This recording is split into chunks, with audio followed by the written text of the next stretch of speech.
Hi guys, so as teachers, we know that education is important, but we feel that life skills are often as important or sometimes more important for our kids to have.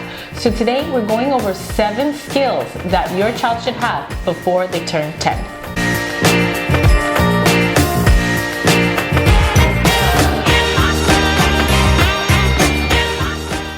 Hey guys, welcome back to Mommies of Jen. I'm Vanessa. And I'm Samantha. And we make videos on how to teach, love, and care for your kids. So if you're interested in videos like this, go ahead, hit subscribe, ring the bell so that you never miss one again.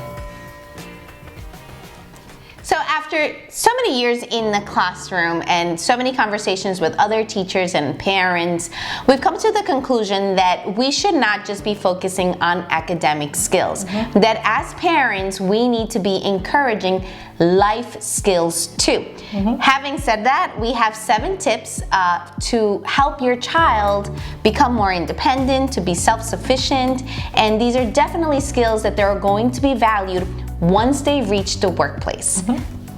So that brings us to tip number 1, which is basic house skills. What do we mean by that? So your child should be able to pick up after themselves, make a bed in the morning, put their dishes away after they use it, and just basic household skills that that signifies that they're able to take care of themselves. Number 2, and we were talking about this earlier, we find it important for an almost 10-year-old to be able to make themselves a simple and child-friendly meal.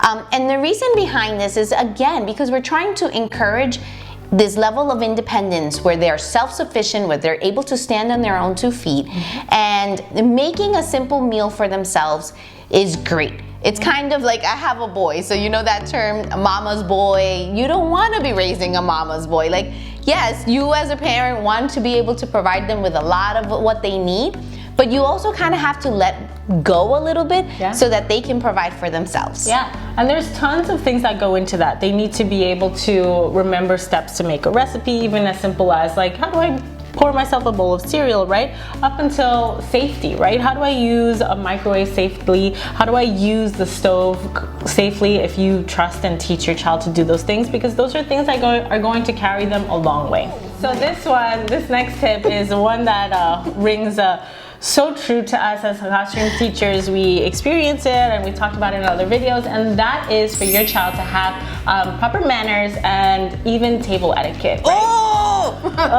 Yeah, so table etiquette is something that you know, if I draw on my experience, I can really call on adults that don't have proper table etiquette, and some of it is cultural. We want to be mindful of that, but others are just not, right? Others are just like proper table etiquette and to respect those around you. And I think that having manners and being able to say good morning, please, and thank you, and excuse me, those things are super valuable and will carry your child a long way. Yeah, and then along the lines of table etiquette, knowing how to hold a fork the right way, how to hold your knife the right way, how to be presentable. If you go to a dinner with co-workers and your boss, you want to be able to eat the right way. That means chew with your mouth closed or get your elbows off the table. My father was actually very, very picky on that, and I kind of thank him today. And they were so picky that they signed me up for an etiquette class, which I think all parents at some point should sign up, because there are so many rules to follow that it will just increase your chances of looking good in front of a boss or just in any situation. Oh, my favorite one. Definitely have to teach your kids hygiene and self-grooming. And this is a conversation that as middle school teachers and as high school teachers, we have to deal with this often. Unfortunately, sometimes there's a stinky kid in the class. Yeah, and you don't want your child to be the stinky kid in the class, because that brings along with it a whole bunch of problems and bullying that is just unnecessary and completely avoidable. Yeah, clean nails, you know.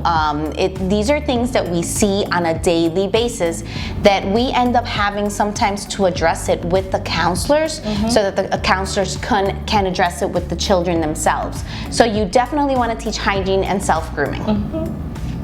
Okay, so the fifth tip is for your child to be able to know their responsibilities. We've talked about it before. Noah is excellent at this already. He looks at his agenda, and we have tips linked below. We'll put a video either linked below here or somewhere over here where they build that self-autonomy to know their responsibilities, know their routines, and recognize that so that it could lead them to success and really build their self-confidence when they're able to say, hey, I know I have to do this, I'm getting it done, and I'm doing it well. And that is incredible for your child to be successful and also for your child to build their own confidence. Another important skill that every child should have, or that they have to actually practice, is to learn how to take feedback, whether it's positive feedback or negative feedback. Every human being needs to know how to take that. Why? Because we're constantly getting feedback at work, and you have to know how to react to that feedback. It's not that people want to pick on you, it's just that they want you to improve.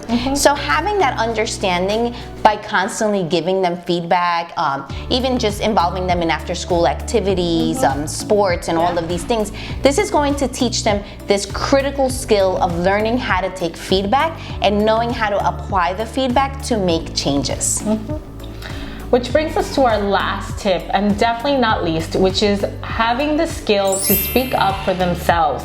So we talk about in this channel a bunch of things that are safety reasons that it's important for your child to be able to speak up to themselves, where they can be able to say like, hey mom, hey dad, something happened to me and I feel unsafe, or I didn't feel right when this happened, which we all are concerned about because that's the landscape that we live in, unfortunately, but also to be able to advocate for themselves and to fight for what they believe in. This is what's going to empower them to grow up into strong-minded individuals who are the people who are the leaders of tomorrow. So we encourage you to teach your child to speak up for themselves.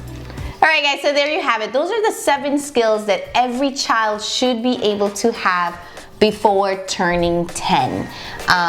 We want to know what you think about these. Are there any other skills that you try to teach or focus on your kids? Leave your comments below. Don't forget to subscribe, to ring the bell, and we'll see you again next time.